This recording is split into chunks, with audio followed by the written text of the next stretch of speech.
ஓம் சாய்ராம். சாய் அன்பர்கள் அனைவருக்கும் என் அன்பு வணக்கங்கள். பாபாவினுடைய அற்புதமான அருள்வாக்கு உங்கள் மனசுக்கு நிச்சயமாக ஊக்கத்தையும் உற்சாகத்தையும் கொடுக்கும். வாங்க பதிவுக்குள்ளே போகலாம்.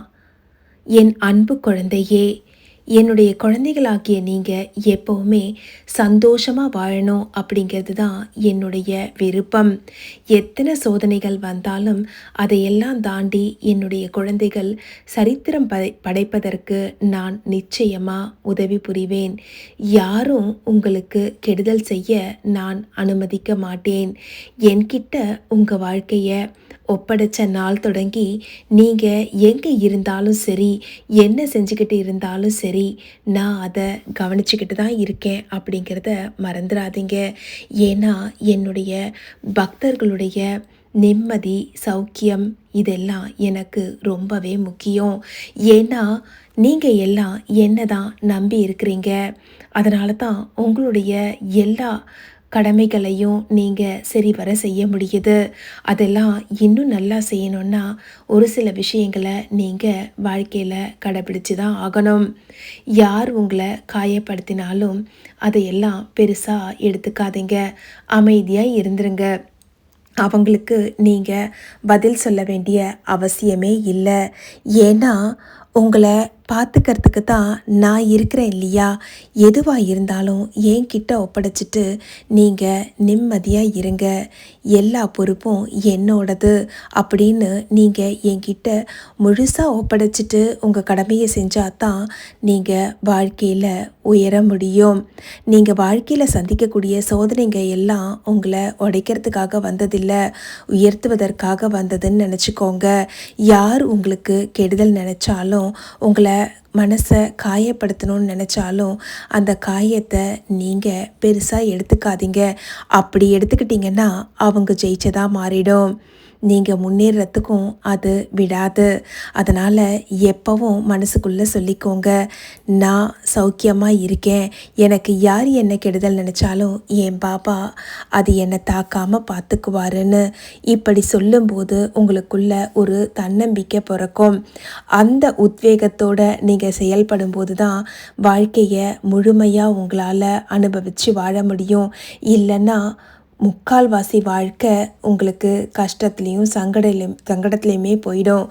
ஏன்னா மற்றவங்க நீங்கள் நல்லா இருக்கக்கூடாதுன்னு நினச்சாங்கன்னா அதுக்கு நீங்கள் இடம் கொடுத்தீங்கன்னு வச்சுக்கோங்களேன், அவங்க ஜெயிச்சதாக மாறிடும். அவங்கள தண்டிக்கிறதுக்காகவோ கண்டிக்கிறதுக்காகவோ இல்லை திருத்துறதுக்காகவோ நீங்கள் பிறக்கலை.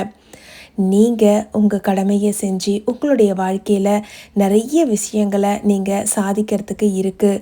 அதிலெல்லாம் முக்கியத்துவம் கொடுக்கறத விட்டுட்டு உங்களுக்கு தீங்கு நினச்சவங்கள நீங்கள் தண்டிக்கணும்னு நினச்சாலோ இல்லை அதையே நினச்சி வருத்தப்பட்டாலோ பாதிக்க போகிறது உங்களுடைய வாழ்க்கை மட்டும்தான். அதனால் எந்த ஒரு விஷயமாக இருந்தாலும் சரி, அதை முழுசாக என்கிட்ட ஒப்படைச்சிட்டு நிம்மதியாக இருங்க.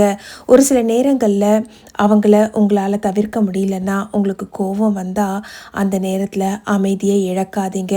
அந்த நிமிஷம் ஒரே ஒரு நொடி என்னை மனசில் கொண்டு வாங்க. 2 நிமிஷம் என்னை மனசால் நினைங்க.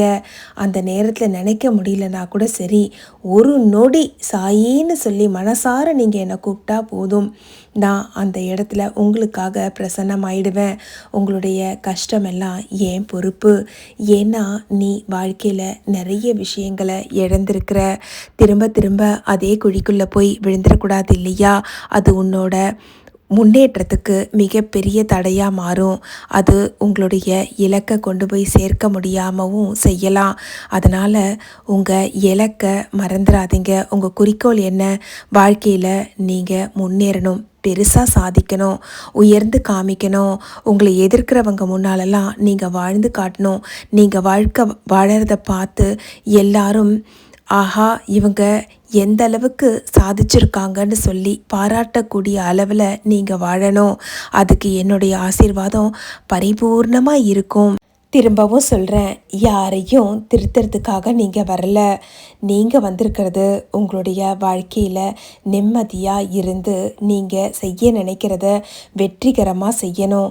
அதுதான் உங்களுடைய குறிக்கோளாகவும் இருக்கும். அதை விட்டுட்டு நீங்கள் யார்கிட்டையும் எந்த விதத்துலேயும் எதையும் எதிர்பார்க்காதீங்க. எல்லா எதிர்பார்ப்பையும் குறைச்சிக்கோங்க.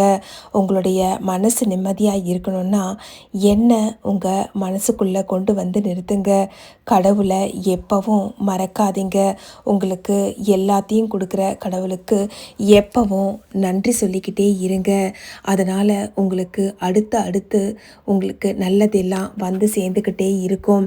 எப்பவும் நான் உங்கள் கூட இருக்கிறேன், நீங்கள் தனியாக இல்லைங்கிறத மட்டும் மனசால் நம்புங்க. நீங்கள் அழறதையும் நான் பார்க்குறேன், நீங்கள் சிரிக்கிறதையும் நான் பார்க்குறேன். நீங்கள் அழும்போது என்னால் அதை பார்த்துக்கிட்டு சும்மா இருக்க முடியாது. உங்களை நான் எப்பவும் நல்ல நிலையில் வைப்பேன். என்னுடைய பரிபூர்ண ஆசீர்வாதம் உங்களுக்கு எப்போவுமே கிடைக்கும். உனக்கு தீங்கு நினைக்கிறாங்களா, அவங்க நினச்சிக்கிட்டு போகட்டும். அதுக்கு நீங்கள் கொடுக்க வேண்டியது என்ன தெரியுமா? மன்னிப்பு. அதை விட பெரிய தண்டனை வேறு எதுவுமே இருக்க முடியாது. இது உங்களுக்கும் அமைதியை கொடுக்கும்.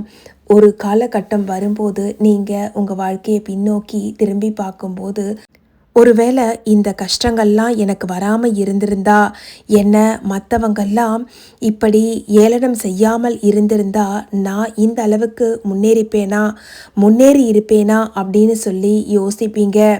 எப்போவுமே மற்றவங்க நமக்கு நினைக்கிறத நாம் உதறி தள்ளிட்டு நாம் வெற்றி பாதையை நோக்கி பயணம் படுறது நம்ம கையில் தான் இருக்குது.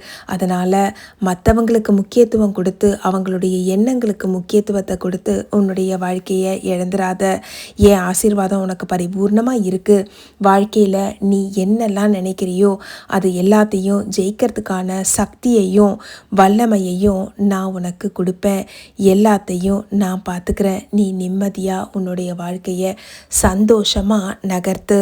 உன் சாய் அருள் எப்போதும் உனக்கு உறுதுணையாக இருந்து உன்னை மட்டும் இல்லை, உன் குடும்பத்தையும் சூழ்ந்திருந்து காக்கும். நம்பு என் குழந்தையே, நம்பிக்கை தான் வாழ்க்கை.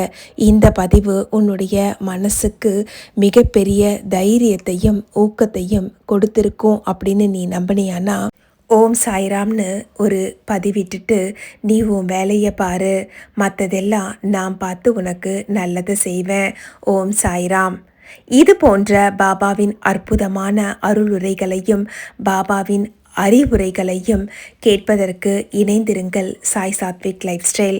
இந்த பதிவு உங்களுக்கு பிடிச்சிருந்ததுன்னா லைக் பண்ணுங்கள். உங்களுடைய ஒரு லைக் எனக்கு மிகவும் பெரியது. ஏன்னா நீங்கள் விரும்புகிறத பார்க்கும்போது எனக்கும் ஒரு உற்சாகம் பிறக்கும். அதன் மூலமாக அடுத்தடுத்து பாபாவினுடைய அற்புதமான பதிவுகளை உங்களுக்காக தந்து கொண்டே இருக்க எனக்கு ஒரு சின்ன ஊக்குவிப்பாக இருக்கும். பிடிச்சிருந்ததுன்னா லைக் பண்ணுங்கள். உங்கள் நண்பர்களுக்கும் ஷேர் பண்ணுங்கள். மறக்காமல் நம்ம சேனல் சாய் சாத்விக் லைஃப் ஸ்டைலை சப்ஸ்கிரைப் பண்ணிக்கோங்க.